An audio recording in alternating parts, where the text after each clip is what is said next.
Assalamualaikum warahmatullahi wabarakatuh. Perkenalkan nama saya Neti Milani, tutor novel ekonomi. Nah, pembahasan kita hari ini yaitu tentang mengenal karakteristik perusahaan dagang. Nah, kegiatan utama perusahaan dagang adalah membeli barang jadi dari partai besar, lalu menjualnya kembali kepada konsumen dalam partai yang lebih kecil. Nah, barang yang dijual itu tidak mengalami perubahan bentuk atau proses produksi, karena barang yang dijual ini merupakan barang setengah dari maupun atau barang jadi.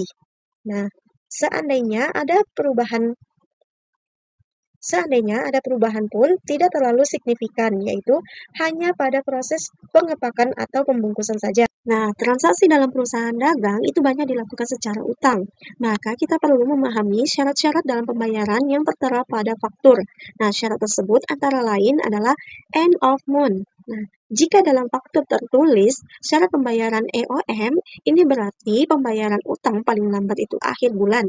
Misalnya, kita membeli barang seperti sepatu atau benda lainnya itu pada tanggal 15 Januari 2019, maka kita harus sudah membayar utang tersebut itu paling lambat tanggal 31 Januarinya atau pada akhir bulannya.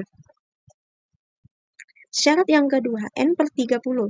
Nah, jika dalam faktur tertulis syarat N per 30, ini berarti pembayaran utang paling lambat 30 hari setelah transaksi pembelian.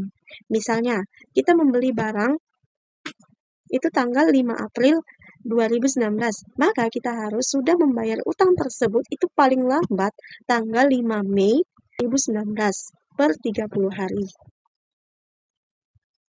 Syarat yang ketiga, 10/5 N per 30. Jika dalam faktur tertulis syarat 10/5 N per 30, ini berarti pembayaran utang paling lambat 30 hari setelah transaksi. Nah, jika mampu melunasi dalam waktu hanya 5 hari, maka kita akan mendapat potongan harga itu 10%. Misalnya, kita membeli barang tanggal 8 Oktober 2019 itu seharga 1 juta. Maka kita harus sudah membayar utang tersebut itu paling lambat tanggal 7 Oktober 2019.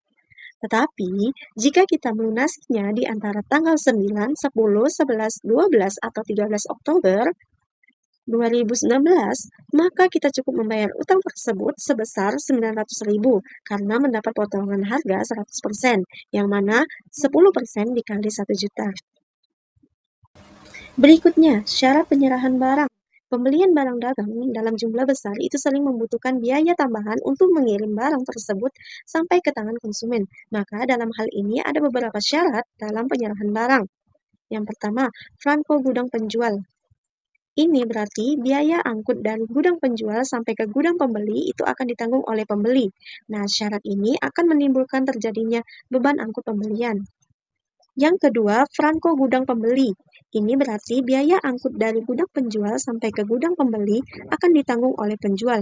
Nah, syarat ini akan menimbulkan terjadinya beban angkut penjualan. Selanjutnya yaitu pengembalian barang. Nah, ada kalanya barang yang kita jual atau beli itu tidak sesuai dengan pesanan, mengalami kerusakan pada saat barang tersebut itu diterima, sehingga barang tersebut harus dikembalikan atau berbentuk retur.